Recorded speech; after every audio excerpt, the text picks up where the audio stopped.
नमस्कार मित्रों, मैं एस.वी. भारद्वाज आपका दिल से अभिनंदन करता हूं।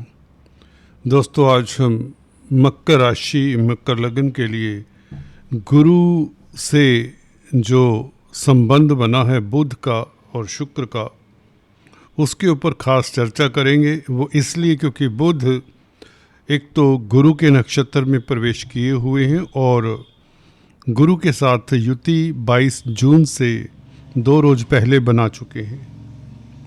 आज से लेकर 7 अगस्त तक की चर्चा करेंगे। तकरीबन 44 दिन हैं। इसमें बुध गुरु से प्रभावित रहेंगे ही रहेंगे, भले यह आगे पीछे जाते रहें। दोस्तों, 29 तारीख को यूँ तो बुध वक्री होंगे, परंतु यह 7 तारीख को दोस्तों वक्री चाल से चलते हुए वापस फिर से मिथुन राशि में प्रवेश कर जाएंगे, सूर्य के साथ गोचर करेंगे। दोस्तों, ये गोचर बुध का आगे पीछे जाना अपने आप में काफ़ी महत्वपूर्ण है, परंतु गुरु का साथ और शुक्र का साथ 4 जुलाई तक रहेगा।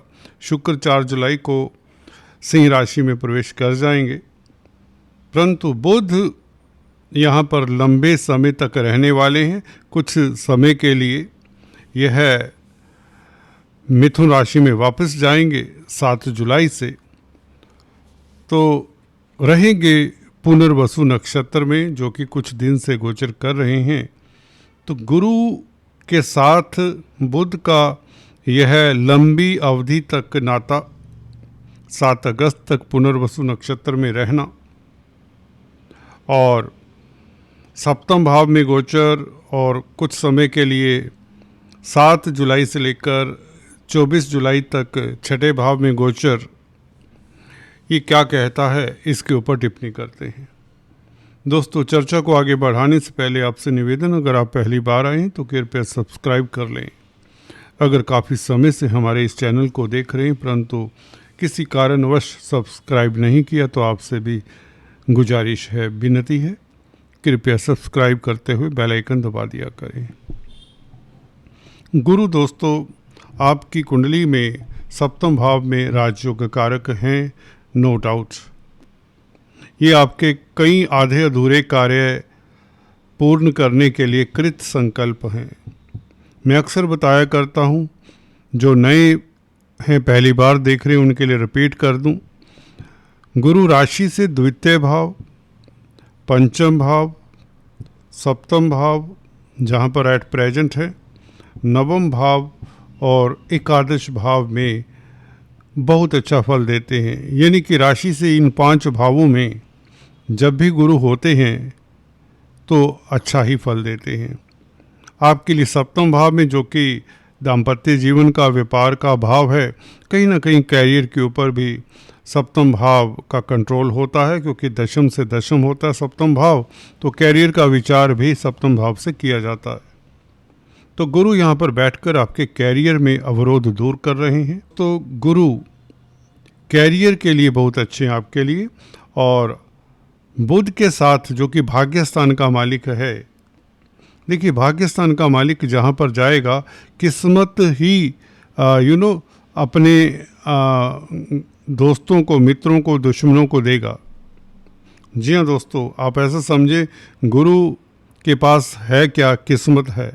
गुरु हालांकि शत्रु भाव के भी मालिक हैं, कर्जे के मालिक हैं, कोर्ट कचहरी के मालिक हैं, परंतु ज़्यादा फल गुरु भाग्यस्थान का देते हैं। पराशर मत है, पराशर ऋषि का ये पोस्टुलेट है। तो गुरु का भाग्य स्थान का मालिक होकर, बुध का भाग्य स्थान का मालिक होकर गुरु के साथ युति बनाना, तो गुरु भी कहीं ना कहीं भाग्य का प्रवाह आगे लेकर जाते हैं अपनी दृष्टियों से और अपने संबंधों से। गुरु बुध शुक्र का ये संबंध, ये आपको भाग्यशाली करार देता है कैरियर के मैटर्स में खासकर, और शिक्षा के क्षेत्र से, सरकारी तंत्र से, क्योंकि सूर्य की स्थिति भी अच्छी है। और पैसे रुपए पैसे का लेन देन जो करते हैं, पैसे की स्थिति को अच्छा करता है गुरु। और क्योंकि गुरु की दृष्टि 11वें भाव के ऊपर है तो इनकम के नए सोर्सेज भी बन सकते हैं, कोई बड़ी बात नहीं। अटका हुआ धन मिलने के योग बनते हैं, यात्राओं से, छोटी बड़ी यात्राओं से लाभ के योग, और लव लाइफ आपका अद्भुत अद्भुत। जी हाँ दोस्तों, क्योंकि गुरु 12वें भाव के भी मालिक है, भूलना नहीं है। मकर लगन राशि की बात करें तो 12वें भाव का मालिक गुरु, और शुक्र तो वैसे ही प्यार मोहब्बत के कारक है। सप्तम भाव में बैठकर ये प्यार मोहब्बत की पिपासा को बढ़ा देते हैं।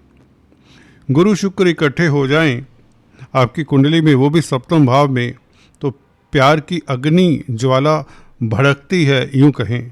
जिन जातकों की कुंडली में ये योग होता है उनका लव लाइफ बहुत रंगीला होता है, कहें तो खुले विचारों के होते हैं। इसके ऊपर कोई कंट्रोल हो नहीं सकता क्योंकि गुरु खुद कंट्रोल करने वाले होते हैं। मकर लगन है अगर आप लोगों का, और गुरु के साथ शुक्र है। गुरु 12वें भाव के मालिक हैं। याद रहे, शुक्र को कंट्रोल नहीं कर सकते यहाँ पर उस तरह से। तो ऐसे व्यक्तियों का लव लाइफ बेहतर होता है। दाम्पत्य जीवन अगर सिमिलर नेचर का पार्टनर मिल जाए तो अच्छा रहता है। तो ऐसे व्यक्तियों को जिनका गुरु शुक्र सप्तम भाव में हो, उन्हें कुंडली मिलाकर शादी के पथ पर बढ़ना चाहिए, अन्यथा ये योग शादी के लिए अच्छा नहीं है। एनीवेज, फिलहाल दाम्पत्य जीवन के लिए अच्छा है और सिंगल्स की मैरिज के योग बनाता है। बुध दोस्तों यहाँ पर साथ में क्या करेगा, बात हम बुध की करने वाले थे। बुध पुनर्वसु नक्षत्र में प्रवेश किए हुए हैं और गुरु के साथ, शुक्र का साथ तो चलिए 4 जुलाई तक होगा। दोस्तों, बुध कुमार ग्रह लंबी यात्रा के आयोजन प्रयोजन तो बनाते हैं। 12वां भाव भी विदेशों का है और 12वें भाव से खर्चा भी देखा जाता है। और 9th हाउस होता है मामा पक्ष का, आपकी कन्या संतान का, सिस्टर का। तो खर्चा कन्या संतान और सिस्टर के ऊपर हो सकता है। हो सकता है उनकी फ़ी जमा करवानी पड़े, कहीं एडमिशन करवानी पड़े, या सिस्टर के लिए आपको कहीं कुछ खर्चा करना पड़े।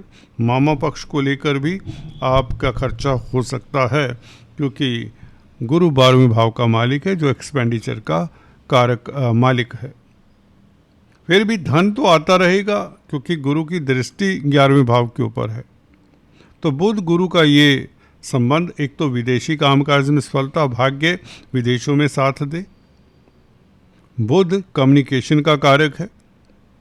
कम्युनिकेशन जब तक बुध वक्री नहीं होते 29 तारीख तक कम्युनिकेशन आपका अच्छा रहेगा। कम्युनिकेशन के क्षेत्र से आपको लाभ होगा। अगर आप कम्युनिकेशन के क्षेत्र में हैं तो आपकी इनकम का ग्राफ डाउन हो सकता है, खासकर अगर आप इलेक्ट्रॉनिक प्रिंट मीडिया में हैं, कंप्यूटर आईटी लाइन, और या ऑनलाइन बिजनेस करते हैं, लैपटॉप्स, कंप्यूटर, मोबाइल्स के साथ कोई नाता है, तो आपका मोबाइल, लैपटॉप इत्यादि खराब हो सकता है, टूट सकता है। केयरफुल रहें क्योंकि बुध टेक्नोलॉजी खासकर इनके कारक हैं जो कम्युनिकेशन में इंस्ट्रूमेंट यूज़ होते हैं। जो गैजेट्स कम्युनिकेशन के लिए यूज़ किए जाते हैं वो अवरोध का कारण बन सकते हैं। आपके कंप्यूटर में वायरस आ सकता है, तो उसका ख्याल रखिए। 29 तारीख से वक्री होंगे और किसी के साथ कम्युनिकेशन का गैप बन सकता है। ये गुरु के साथ हो सकता है कम्युनिकेशन गैप। गुरु क्या हैं? अनजान व्यक्तियों के साथ या गुरु के साथ, आपके जो बड़े भाई बहन हैं उनके साथ थोड़ी देर के लिए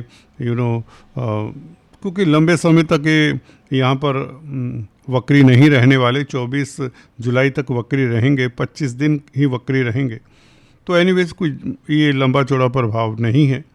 बाकी अगर व्यापार जो करते हैं, व्यापार में अवरोध आ सकता है।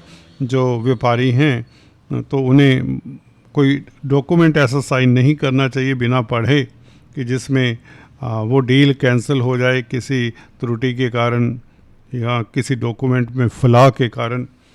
तो ये 29 तारीख से वक्री होने से बुध ये प्रभाव भी देंगे।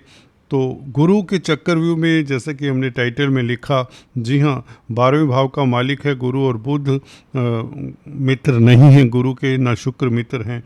तो बुध शुक्र दोनों ही गुरु के चक्रव्यूह में हैं, क्योंकि गुरु यहाँ पर उच्च के हैं, तो गुरु की ही चलेगी। हालांकि बुध शुक्र यहाँ पर धर्म कर्माधिपति राजयोग को बनाते हैं कुछ समय के लिए, 4 जुलाई तक। फिर भी समय बहुत अच्छा है जब तक शुक्र आगे नहीं चले जाते सिंह राशि में। कैरियर के लिए समय अच्छा है, जो करना है, इम्पोर्टेंट कामकाज जो करना चाहते हैं वह आप 4 जुलाई से पहले पहले कर लें।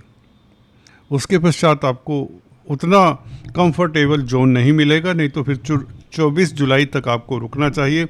कोई भी डील है, कोई भी व्यापार है, कोई भी बिजनेस है, कोई भूमि का सेल परचेज है, कोई लेन देन का कार्य है, कुछ भी इम्पोर्टेंस रखने वाली चीज़ है, जो भी इवन रिश्तों को लेकर किसी तरह की कुछ बात है, वैवाहिक जीवन को लेकर कोई बात है, आपको फिर पहले तो 4 जुलाई तक समय फिर भी ठीक है, और उसके पश्चात 24 जुलाई तक आपको फिर रुकना होगा। 20 दिन आपको बड़ा परिवर्तन नहीं लाना चाहिए। हालांकि सूर्य आपके लिए अच्छे हैं, सूर्य बुरे नहीं, विपरीत राजयोग बना रहे हैं। सरकारी तंत्र से जुड़े लोगों को फिर भी कोई दिक्कत ज़्यादा नहीं होने वाली, जब तक सूर्य 16 जुलाई तक मिथुन राशि में है।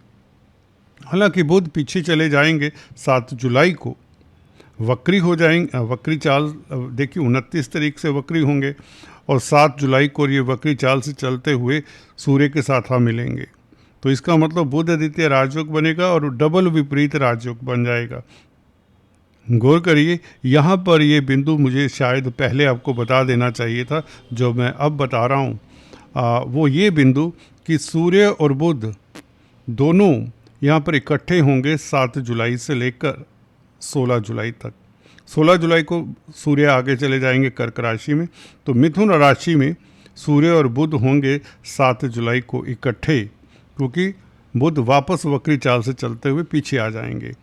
तो 7 जुलाई से लेकर 16 जुलाई तक ये डबल विपरीत राजयोग, ये कमाल की स्थिति। आप शत्रुहंता रहेंगे, कामयाबी की बुलंदियां छुएंगे, कोर्ट कचहरी में फतेह के, जी हाँ, कोर्ट कचहरी में फतेह के योग बनते हैं सूर्य और बुध की युति के कारण। और किसी के साथ कोई इस तरह का प्रॉब्लम है, दुश्मनी है, वाद विवाद है, उसको सुलझाने के लिए समय अच्छा है। हालांकि आप कहेंगे बुध वक्री हैं, पर ये भाग्यस्थान का मालिक है, इसलिए किसी बात की टेंशन नहीं होनी चाहिए। बल्कि इसमें व्यापार की डील भी इस अवधि में सिरे चढ़ सकती है। 7 जुलाई से लेकर 16 जुलाई के दरमियान जब बुध आदित्य राजयोग 6ठे भाव में बनेगा, डबल विपरीत राजयोग भी होगा। तो यहाँ पर बुध सूर्य के साथ होंगे, गुरु के चक्रव्यूह से कुछ समय के लिए बाहर आ जाएंगे। हालांकि पुनर्वसु नक्षत्र में होंगे, कहीं ना कहीं गुरु का प्रभाव तो होगा, यानी कि विदेशी कामकाज में इस अवधि में आपको प्रबल सफलता मिलने के योग बनते हैं। मल्टीनेशनल कंपनीज में कामकाज करने से आपको ज़्यादा लाभ होता है। विदेश यात्रा के योग, एक्सपोर्ट इंपोर्ट के कार्यों में कुछ सिल्वर लाइनिंग भी नज़र आ सकती, कोई बड़ी बात नहीं। परंतु शुक्र का ख्याल रखिए, 4 जुलाई से शुक्र आगे जाते हैं, तो अगर आप पुरुष जातक है तो अपनी पत्नी के स्वास्थ्य का ख्याल रखिए। पत्नी के साथ वैचारिक मतभेद ना हो, डिप्लोमेसी से हैंडल करें। 7th हाउस होता है डेली आमदन का। 7 जुलाई से यहाँ पर रोज़मर्रा की आमदन में गिरावट आ सकती है दोस्तों, जब बुध पीछे आएंगे यहाँ पर 6ठे भाव में।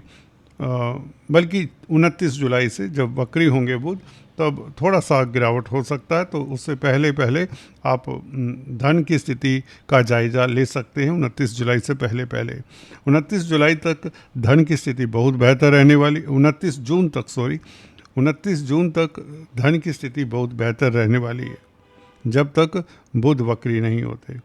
तो बुध का वक्री चाल 29 जून से लेकर 24 जुलाई तक होगा। इस पीरियड में मोटे तौर से जब विपरीत राजयोग बनाएंगे 7 जुलाई से लेकर 16 जुलाई तक ये पीरियड अच्छा होगा, एक सप्ताह। अदरवाइज ये 24-25 दिन बुध के एतिहाद के हैं, और कोर्ट कचहरी में भी आपको संभल कर चलना चाहिए, और कोई नया कार्य नहीं करना चाहिए। हाँ, विदेशी कामकाज में सफलता के योग बन जाते हैं, और दाम्पत्य जीवन कहीं ना कहीं अच्छा रहता है जब तक शुक्र 4 जुलाई तक गुरु के साथ में है। लव लाइफ अच्छा रहेगा। 4 जुलाई के पश्चात स्थितियां आपके प्रतिकूल हो सकती हैं और जो लोग डाइवोर्स की स्थिति पर हैं उन्हें सतर्क रहना चाहिए 4 जुलाई के पश्चात जब केतु के साथ शुक्र होंगे। इस बीच केतु के बीज मंत्रों का जाप, चींटियों को आटा शक्कर खिलाना, गणपति की आराधना करना, भैरव देव की उपासना करना और काले कुत्ते को कुछ न कुछ खिलाना, कच्चा कोयला नदी में बहा देना आदि इत्यादि इनमें से 1-2 उपाय भी कर लेते हैं तो कहीं ना कहीं राहत तो मिल ही जाती है। आज दोस्तों अभी इतना ही, फिर से मिलेंगे, तब तक के लिए stay tuned. Thanks for watching this video. God bless.